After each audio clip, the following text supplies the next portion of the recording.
Guys, I have tried to be optimistic. I've been crossing my fingers for so long, thinking that as long as I hold out hope that things are going to work out, that maybe one day it's all going to be okay.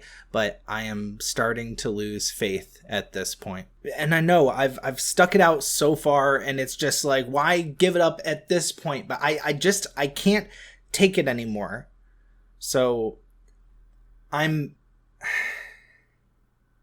giving up on romance, anime, on romance anime. And you really can't even blame me. I mean, to date, romance in anime has disappointed me more than romance in real life, and that is some stiff competition. But what about Dress Up Darling? Have you heard of Rental Girlfriend? Do you think I trust these authors at this point? Do you think I trust anyone? I don't trust the writers. I don't trust women. I don't trust the government. I am a godless hedonist. The only trust I have is for the pleasure found at the bottom of an empty bottle. Ah! Anyway, welcome back to Binging Last Season. This week we're talking about love and also hate. Let's start with proof that a bad premise does not necessarily make a bad anime. It's called The Too Perfect Saint, tossed aside by my fiancé and sold to another kingdom, or something similar in Japanese. These are the people of the kingdom of Girtonia. They are happy, they're healthy, and they're fucking dumb, because this world has these people called saints who exist to protect the people from demons, and Girtonia has what is possibly the strongest saint in human history. They have acknowledged it as such. She does miracles on a regular basis, things that nobody else could possibly do. She manages to complete tasks that are given to her that are supposed to be impossible, but she nails it, finishes it in like a week, and the people fucking hate her because she doesn't smile enough. And that setup, the introduction to this show, is so stupid that it makes the space between my ears hurt. But surprisingly, everything that happens after the intro is actually pretty good. It's got a bit of romance, a bit of drama / intrigue, and a bit of action all packaged together pretty nicely. The only critique that somebody might have for this show is that it's very predictable, but I think that is total BS. Well, I mean, it is predictable. Most things that happen in the story play out along the good route storyline, but I think it's wrong to critique it for that. I think it's weird to say that if something is predictable, it is bad. That's like saying that every piece of media you consume needs to subvert your expectations, otherwise it can't be good, and I think that's an absurd standard. There's no reason to critique something for being predictable. And on top of that, there is a much more annoying and what you might call more predictable storyline involving the sister. You see, the Too Perfect Saint has a too perfect sister. She's too perfecter than the Too Perfect Saint. She's the too perfectest perfecter person in the fucking perfect. I could easily see a storyline coming out of Japan where this sister is fucking useless, and she goes on to become the fiancé of the Too Perfect Saint's ex-fiancé, who's like comically evil, and she's just a pointless damsel. I could see that story happening because I've seen it before. That's not what happens here. This girl is fucking crazy.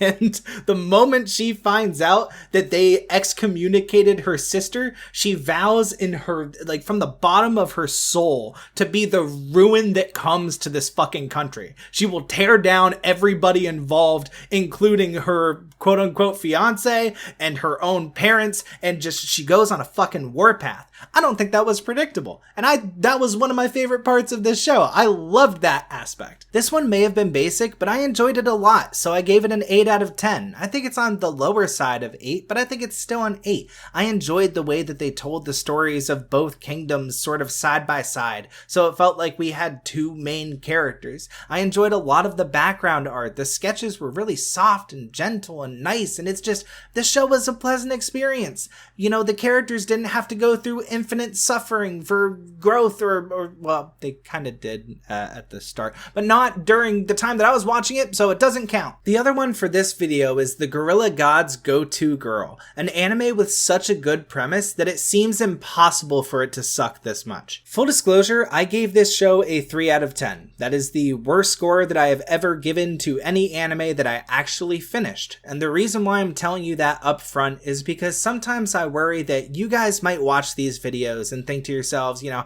I can't believe he's giving this fucking slop an 8 out of 10. I mean, what kind of fucking scoring system does this guy even use? What could possibly drive this man below a 5?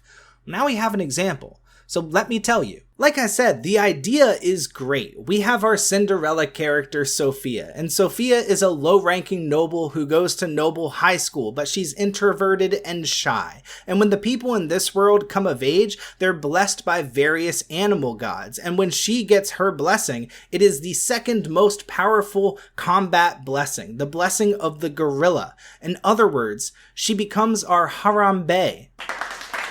Thank you.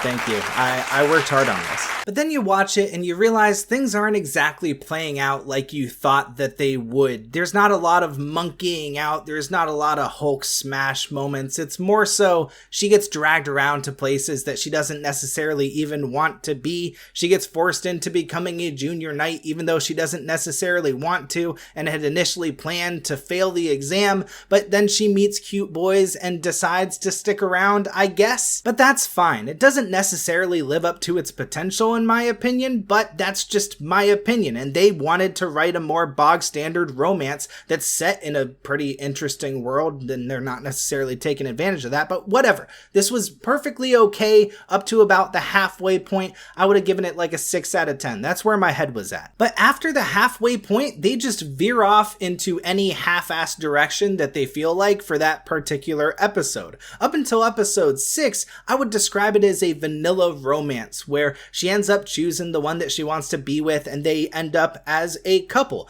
And then in the second half, it's all of the side characters expressing their feelings for her, which I do not like because I've been told that they are a couple and this is a vanilla romance, and all you're doing is saying like, and everybody else has feelings for her too. And I feel bad for the side characters that feel that way for her. I feel bad that they're sort of shooting their shot for a taken woman, and I don't like the fact that they're doing that. And she never makes it clear for anyone that she's taken, so she becomes annoying as a protagonist, and then the show veers off into, you know, the wealth gap in this world is actually pretty bad. And it's like, I'm sorry, what the fuck? Where is this coming from? It's like they just decided at the last minute to just cobble something together for the story. The story goes from vanilla to weird swinger vibes to NTR, and Sophia is just a passenger in the entire thing. Even though she is supposedly extremely powerful, she doesn't feel like it. She never does anything of her own volition. She sucks to watch. And the last 2 episodes are comically bad. There are just scenes where they jump cut past the plot.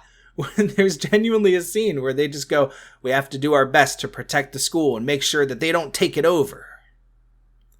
The school has been taken over! The plot going haywire dropped it to a 5, the NTR dropped it to a 4, and the incomprehensible final episodes dropped it to a 3. This is not an anime that I would recommend. It is neither satisfying nor interesting, but if you're morbidly curious, I don't know, give it a shot. If there is a redeeming quality about the Gorilla God's Go-To Girl, it's the monkey.